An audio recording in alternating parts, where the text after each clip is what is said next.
बुजुर्ग अफराद हमारे मुआशरे का एक लाजमी जुज़ हैं। कई बुजुर्ग घरों में बच्चों का ख्याल रखते हैं या घर की आमदनी में हिस्सा मिलाते हैं। बाज़ ऐसे भी हैं जो कम्युनिटी लीडर के तौर पर अपना अहम किरदार अदा करते हैं। 2050 तक पाकिस्तान में उम्र रसीदा अफराद की तादाद कुल आबादी के 16% तक बढ़ जाएगी।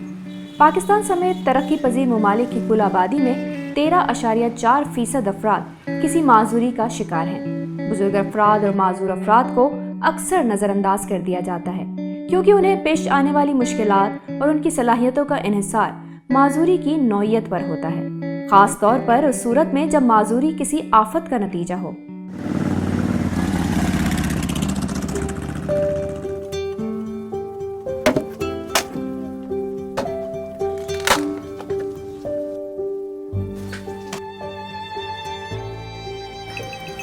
बुजुर्ग और माजूर अफराद की टास्क फोर्स पाकिस्तान ने आफात में बुजुर्ग और माजूर अफराद को पेश आने वाले मसाइल को उजागर करने का बेड़ा उठाया। ये टास्क फोर्स मुख्तलिफ फलाही तंजीमों और मुतालिका हुकूमती इदारों के साथ मिलकर 2010 से इस बात को यकीनी बनाने के लिए सरगर्म अमल है कि सब लोग माजूर अफराद और बुजुर्ग अफराद को मौजू फलाही इमदाद और खुसूसी खिदमात फराहम करने के हक को तस्लीम करें।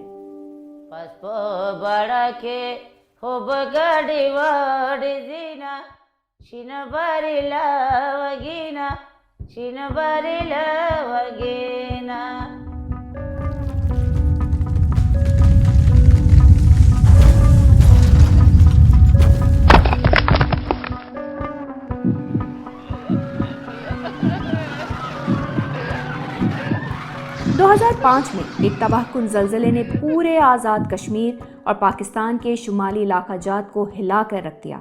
इस सानहे ने लातादाद लोगों की जिंदगियां कई हवालों से बदल कर रख दी। बिस्मिल्लाहिर्रहमानिर्रहीम। मेरा नाम आलिया वसी है, मैं देहरपुर से बिलोंग करती हूँ। हम 5 बहन भाई हैं, मेरे 3 भाई हैं और एक मेरी सिस्टर हैं। और जहाँ तक मेरी डिसेबिलिटी का तल्लुक़ है, ये एम्पुटेशन है। My right arm is amputated from shoulder. ये उस टाइम की बात है जब मैं 4 साल की थी।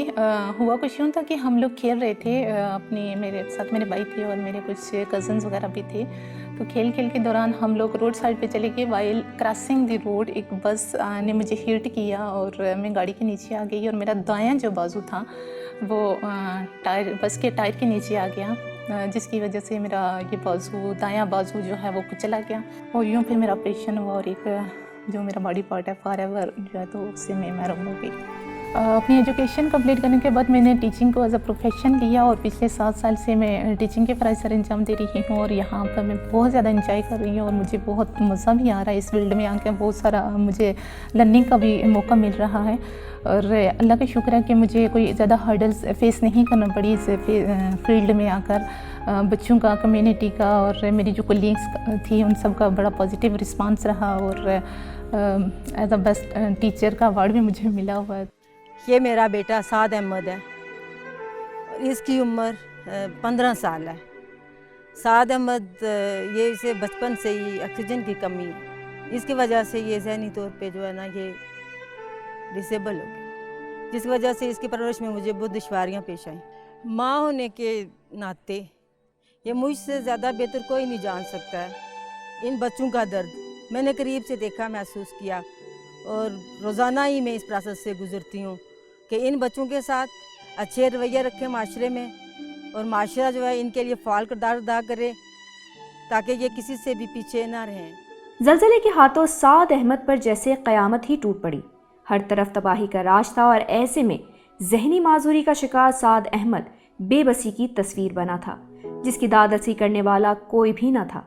वो इस काबिल भी न था कि किसी से अपने हक़ का तकाजा कर सकता और जो मिल जाता उसे कबूल करने के सिवा उसके पास कोई चारा न था। लाखों अफराद 2010 के सैलाब से मुतासिर हुए, घर नेस्तो नाबूद हो गए, ज़राए मौश मलिया मेट हो गए और कई जानें सैलाबी पानी की नज़र हो गईं। किसी भी आफत से पहले और इसके बाद के हालात में मुतासिरा समात व बसारत अफराद और बोलने और सुनने की क़ुव्वत से महरूम अफराद को अक्सर अपनी बात दूसरों तक पहुँचाने में शदीद मुश्किलात का सामना करना पड़ता है। माजूरी मेरी जो है वो लो विज़न है और इस वजह से मैं सिर्फ आधे फुट तक जो है वो देख सकता हूँ।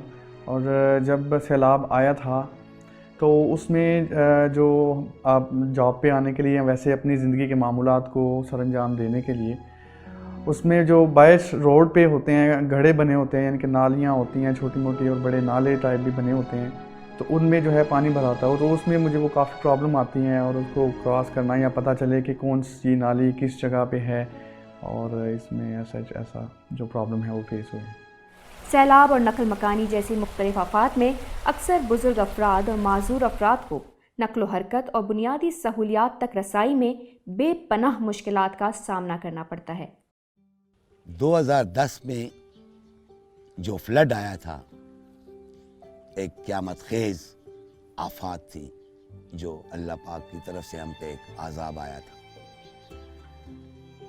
ہمیں کچھ علم نہیں تھا، کیونکہ ہمارے بزرگوں نے کبھی یہ چیز نہیں دیکھی تھی کہ اتنا بڑا فلڈ آئے گا اور اس طرح یہ نقصان ہوگا، اور لوگ مطلب ہے کہ افراتفری پیدا ہوگی۔ 4 دن پانی کھڑا رہا، گھروں میں بھی 9 10 فٹ 18 فٹ 22 فٹ تک جو آبادی ڈوبی ہوئی تھی، وہاں اسی ٹائم انہوں نے کم از کم 10 ٹرک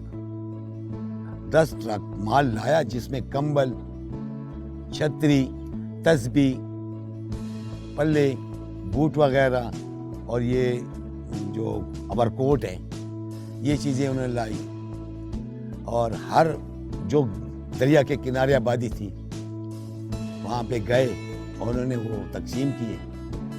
اسی طرح وہ کام ہوتا رہا، اور 2012 میں جب فلڈ آیا تو ہم نے پہلے سے ہی کم از کم 5-6 گھنٹے پہلے سے ہی لوگوں کو حفاظتی مقام پہ پہنچایا۔